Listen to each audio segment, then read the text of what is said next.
We're here and we're talking about GMO labeling. We're here to talk about GMO, genetically modified organisms. Is that correct? Yes. So tell me, what is a GMO? Well, GMO is a process they use also called genetic engineering, where they take part of a plant or an animal or gene or bacterium from another plant and they introduce it to another plant to change the DNA. Why would they do that? Why would they do that? Well, they change the DNA of the soybean plant so that it would be resistant to Roundup. So they could actually shoot it in there. The process is very sloppy. They have a gene gun.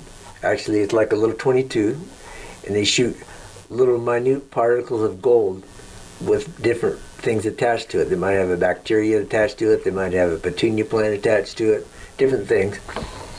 And they shoot it into that plant, hoping that it's going to hit on that DNA structure somewhere where they want to cause that to alter the plant and be more what they want it to be. The problem with that is it is sloppy. They don't know what happens down the road 50 years from now. Well, surely they've done testing. Very little testing. They do the testings in their own lab.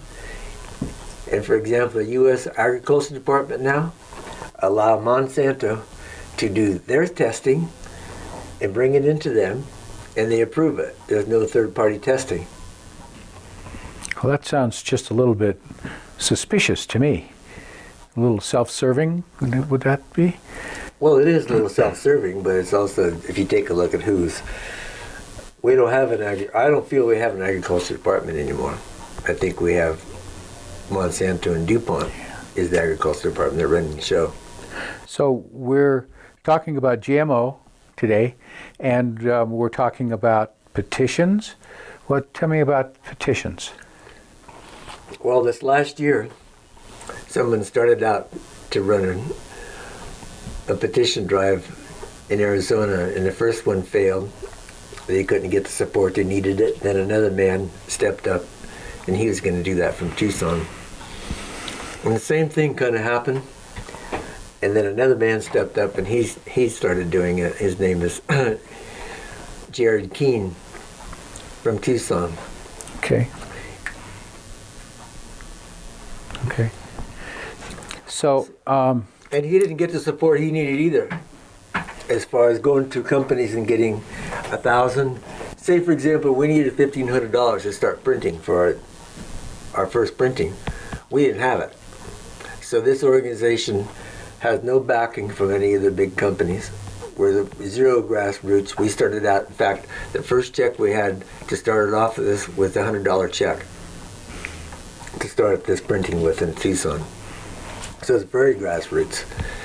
And we're going to do it. So there's a petition drive out to get how many signatures? Well, we need 173,000, but we're going to try and get 200,000 just for override and to make sure, if there's a few mistakes on the petitions. Petitions out there to get a law enacted that would force the genetically modified companies, the Monsantos and so forth, to label the foods that they are manufacturing, to put labeling on that says that there's genetically modified organisms in that food. Is that too complicated? Restate that to me. I want to make sure I'm saying it right. Most of the food that's genetically modified is processed food, believe it or not. It's all the stuff that's made with corn. For example, you have cornmeal, corn oil, corn syrup, tortillas. All that stuff is made from corn and manufactured. That's all GMO. Most all the sugar in the United States, except for cane sugar, all the beet sugar now is GMO. What's GMO? You mean they've modified the beet? Yes, genetically modified. So most of all the products you see on the shelves are in some kind of a processed food. So labeling would help you with is if somebody went into the store and they wanted to buy something. Say now a lot of doctors are putting people on a non-GMO diet, organic diet. So when they go into the store, they need to be able to distinguish one product from another, to understand what it is. And that's what the labeling is all about, so that you and I have a choice of going to the store and saying, yes, I like this product. This is organic and it's non-GMO. And it's what I want to eat. Well, help me understand something. What's wrong with labeling food products, packaging? What's wrong with labeling the packaging with the ingredients? If there's nothing wrong with GMO food, why is there resistance to label packages that contain genetically modified organisms? Well, Monsanto would tell you that the reason there's something wrong with that is they say that's just like putting a skull and a crossbones on a food. Because if people saw that it was GMO, they wouldn't buy it. Well, if there's nothing wrong with it, why wouldn't they label it? That's what they've been telling us and everywhere else, is there's nothing wrong with genetically modified organisms, so why should we label them? Help me understand that. Am I missing something? If it's okay to have genetically modified organisms in your food, why would they be resisting labeling foods that have genetically modified organisms in it? They wouldn't sell it. Basically, no.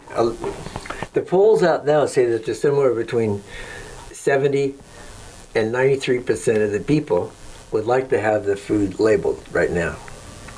So if that 70% of the people went to the store and it was labeled, there's going to be a lot of products that are not going to sell.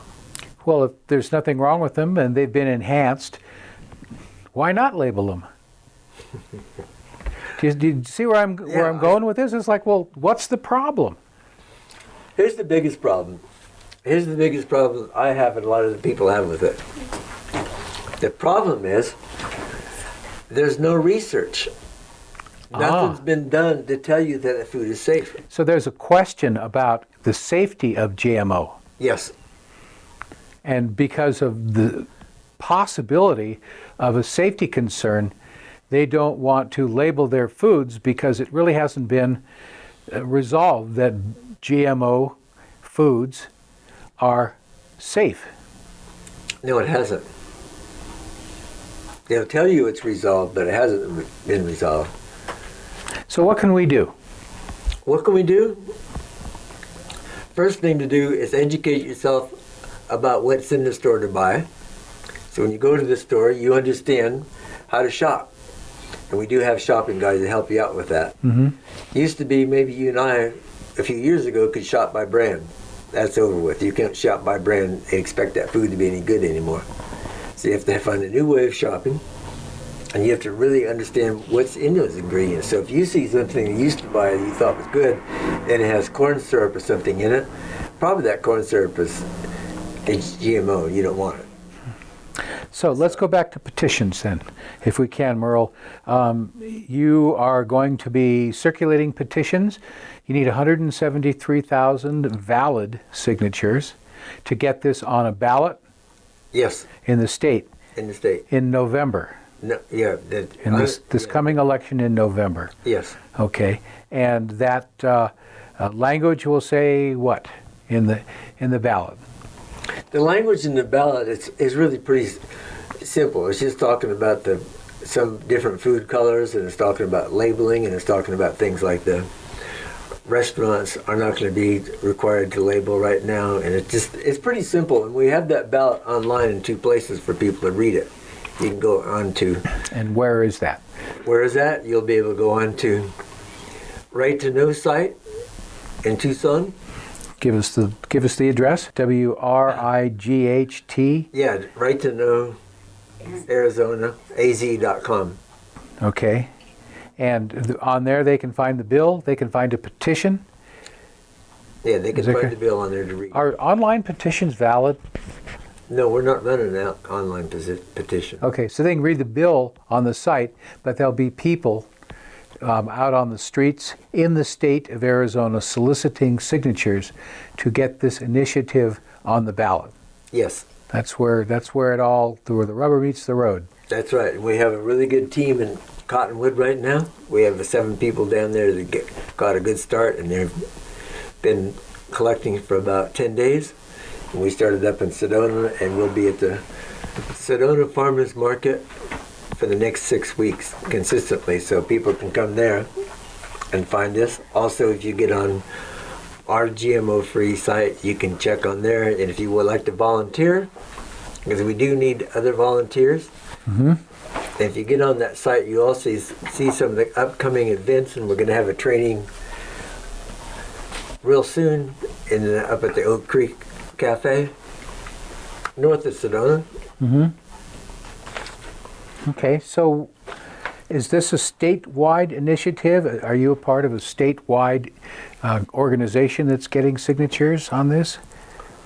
Or is there, are you it? Or is No, there... no, it's statewide. The man who started it is Okay. from Tucson, Okay. and he owns a business called Plant-Based Nation, and he started this one. And it's just grown all over the state, and we're just growing more and more every day to get more. Okay. 'Cause we have to have signatures in. The last day is July 3rd. So Deadline. April, May, June, July. I got 4 months. Whew. We need volunteers, people out on the streets. Yes, we need more volunteers out on the streets. How can they volunteer? How can they volunteer? It's really easy. They used to get in contact with us. Then we either have a little training with maybe 8 or 10 people to teach them how to fill out a ballot, and then they go out on their own. Usually we recommend 2 people to go together, so to start, to be in a team, to learn how to do it, Mm-hmm. and help each other out with it. Well, I find this to be disturbingly interesting. Would you be willing to come back and talk some more about this? Oh yes, I'd love to come back and talk more about it. There's so much more. I mean, it's hard to, cover much in 15 minutes, but there's a lot to it, and there's a lot we need to do, and talk about different things and concerns about society, and what are we going to do with our children. So we'll bring you back. We'll talk more about, of course, the initiative. We'll keep making people aware that there's an initiative out there. But let's do an education campaign. Let's bring you in here regularly and talk about different aspects of GMO and see if we can't find a way to get this thing passed. I'd love to do that, What do because you that's what we really started out doing. We started out with education, and then the initiative came into it. So we're kind of switching gears for a short period of time. Okay, we'll do that. So we'll see you again soon. Soon. Deal. All right, thank you. Thanks, Merle.